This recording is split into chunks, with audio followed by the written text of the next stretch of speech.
अस्सलाम वालेकुम। Welcome to our channel Novelistan Urdu novels library. कैसे हैं आप सब लोग? उम्मीद है सब ठीक ठाक होंगे। आज आपके लिए लेकर आ गई हूँ नॉवेल शहरग की न्यू एपिसोड। आज बैक टू बैक इसकी 3 to 4 एपिसोड लगेंगी, तो आप लोग चैनल को विज़िट करते रहिएगा। नॉवेल है शहरग, राइटर हैं इसकी अनीता। और लास्ट एपिसोड में मुश्किल में फंस गई थी मरवा अपनी हरकतों की वजह से, और देखते हैं कि वो इस मुश्किल से कैसे निकलती है। जल्दी से चैनल को सब्सक्राइब कर दें, वीडियो को लाइक कीजिएगा, शेयर कीजिएगा और अच्छे अच्छे रिव्यूज़ भी दीजिएगा। नॉवेल है शहरग, राइटर है अनीता, एपिसोड नंबर है 8। मैंने कहा पीछे हटो। मरवा ने उसे ज़ोर से पीछे गिराया और दरवाजे की तरफ दौड़ी। असद ने पीछे से उसका हाथ खींचा और उसे बेड पर गिरा दिया। ये सब इतनी तेज़ी से हो रहा था कि मरवा को समझ ही नहीं आ रही थी। उसने आवाज़ निकालना चाही, पर असद ने उसके मुंह पे ज़ोर से हाथ रखा। उसने मरवा को के थोड़ा और करीब होना चाहा। उसने दूसरे हाथ से उसके बालों को मजबूती से पकड़ा हुआ था। मरवा मुसलसल उसे पीछे धकेलने की कोशिश कर रही थी। पीछे हटो। मरवा ने बहुत मुश्किल से उसे पीछे किया था। फ्री में कुछ भी नहीं कर रहा, पैसे दूंगा। उसने मरवा का हाथ मजबूती से पकड़ा हुआ था। मरवा कांपने लगी थी। उसकी आंखों से मोटे मोटे आंसू गिरना शुरू हो गए थे और पूरा वजूद कांप रहा था। असद अभी उस पर थोड़ा झुका ही था कि दरवाज़ा ज़ोर से खुला था। दरवाजे की आवाज़ से असद एकदम पीछे हुआ था। वो साइम था। साइम ने एक नज़र मरवा को देखा। मरवा के बाल बिखरे हुए थे और वो बहुत सहमी हुई थी।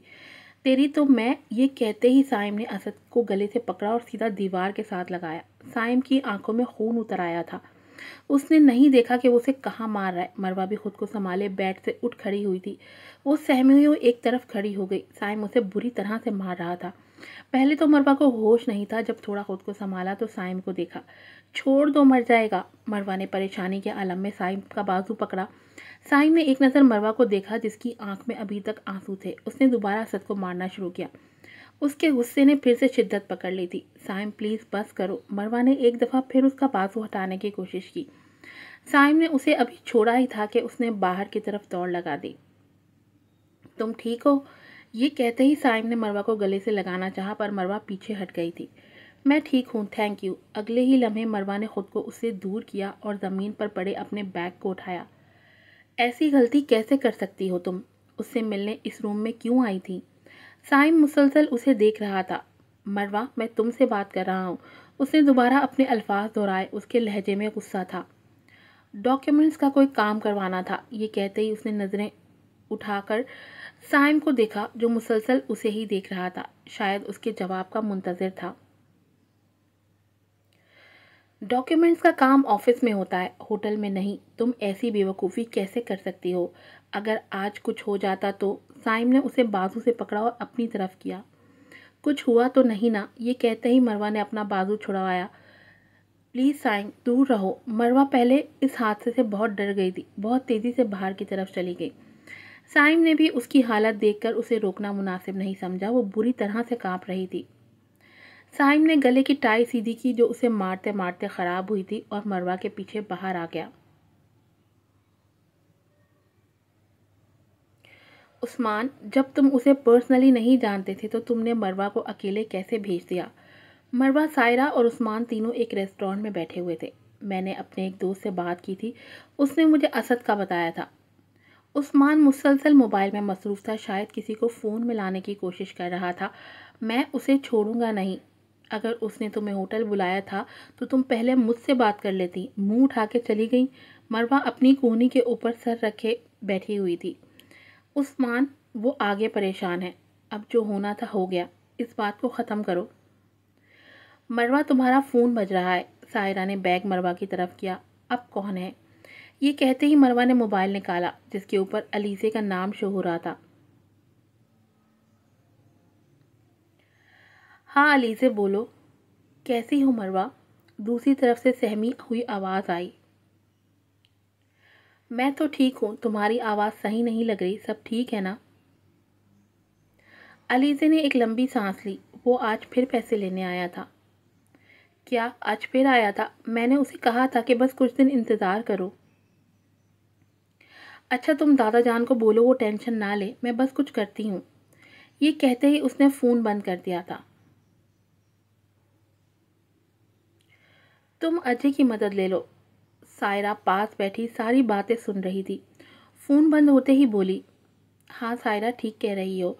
उस्मान ने भी मोबाइल को टेबल पर रखा और दोनों की नज़रें मरवा पर थीं। वो काफ़ी अमीर ख़ानदान की लड़की लगती है। वो तुम्हारी मदद करेगी मरवा, और बाद में हम मिलकर उसे वापस कर देंगे। उस्मान ने मरवा के हाथ पे अपना हाथ रखा।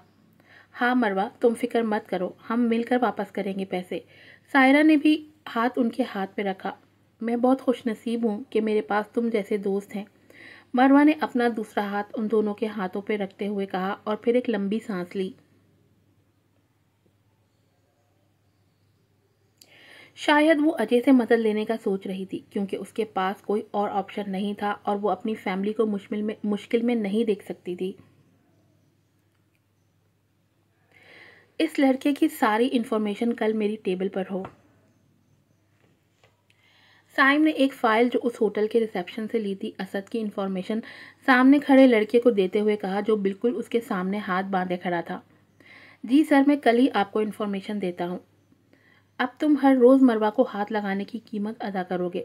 साइम की आंखों में खून उतरा हुआ था। अगले दिन सुबह ही मरवा अजय के ऑफिस में गई। मैंने तुम्हें पहले कहा था, मैं जानती हूँ मुश्किल होता है, और बस तुम मुझे अपनी एक अच्छी दोस्त समझो। अजय ने चेक मरवा की तरफ बढ़ाया। मैं ये जल्द ही वापस कर दूंगी। मरवा ने चेक उठाया और बैग में डालने लगी। इस पर साइन कर दो। अजय ने एक फ़ाइल मरवा की तरफ बढ़ाई। ये किस चीज़ की फ़ाइल है? मरवा फ़ाइल को खोलते हुए बोली। अजय ने फ़ौरन फ़ाइल पे हाथ रखा। ये रकम अनस के बैंक अकाउंट से निकलेगी। ये रकम ऑफिस के बैंक अकाउंट से निकलेगी, तो इसलिए ये बताना ज़रूरी है कि किस लिए लिए गए हैं पैसे। ओह अच्छा, ये कहते मरवा ने कुछ सोचा और फिर साइन कर दिए। यहाँ भी कर दो। अजय ने एक सफ़ा आगे किया।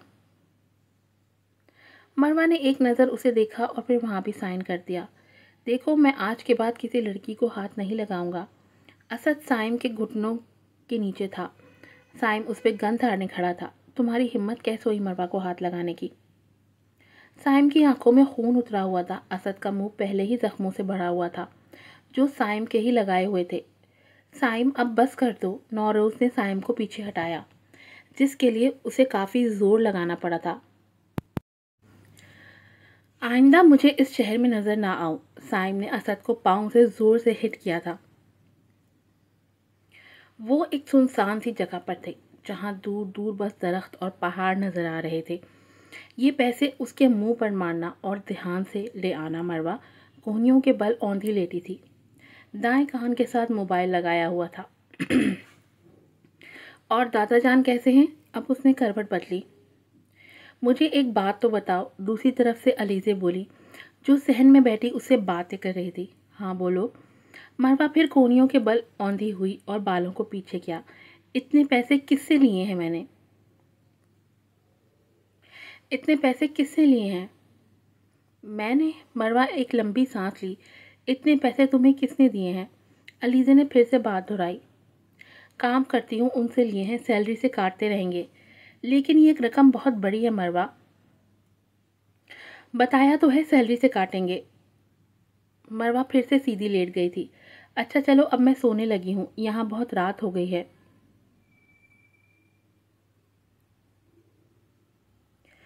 मैं अपने लिए कॉफ़ी बनाने गई थी, तुम्हें बैठा देखा तो तुम्हारे लिए भी बना ली।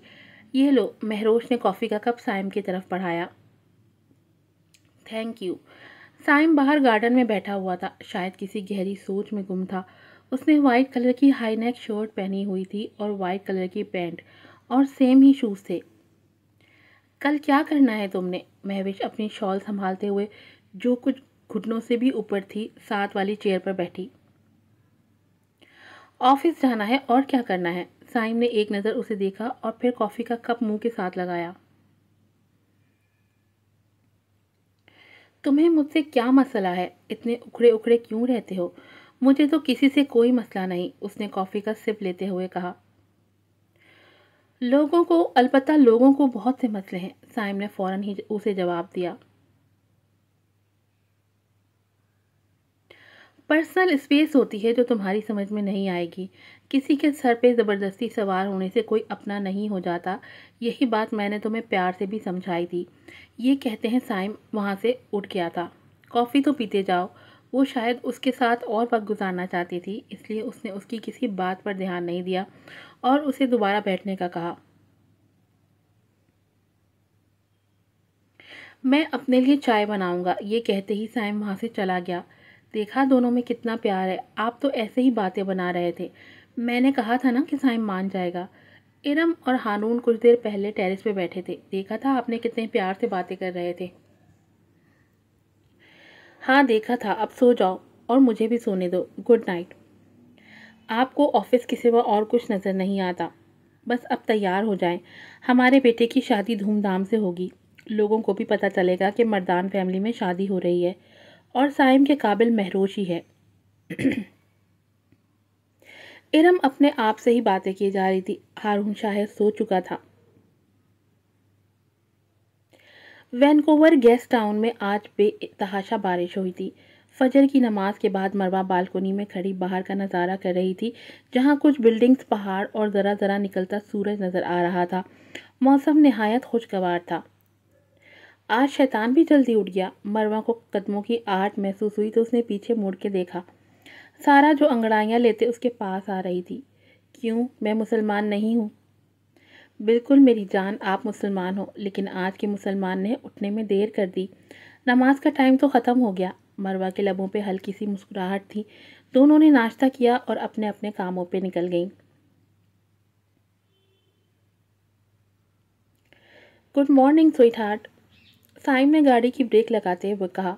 उसने आंखों से काला चश्मा हटाया। उसने ग्रे ऑफिस सूट पहना हुआ था। बात करने की तमीज़ नहीं है। मेरे रास्ते में दोबारा मत आना। ये कहते मरवा ने उसकी गाड़ी का दरवाज़ा पीछे किया क्योंकि वो उसके रास्ते में था। तुम्हें मुझसे मसला क्या है? वो कोट का एक बटन बंद करता नीचे उतरा। साइम ने उसका हाथ पकड़ा और अपने करीब किया। तुमने फिर से वही हरकतें शुरू कर दी। आज की एपिसोड यहीं पे ख़त्म होती है। फिर मिलूँगी आपसे बहुत जल्दी आज ही के दिन ही नई एपिसोड के साथ। चैनल सर्च करते रहिएगा। अस्सलाम वालेकुम।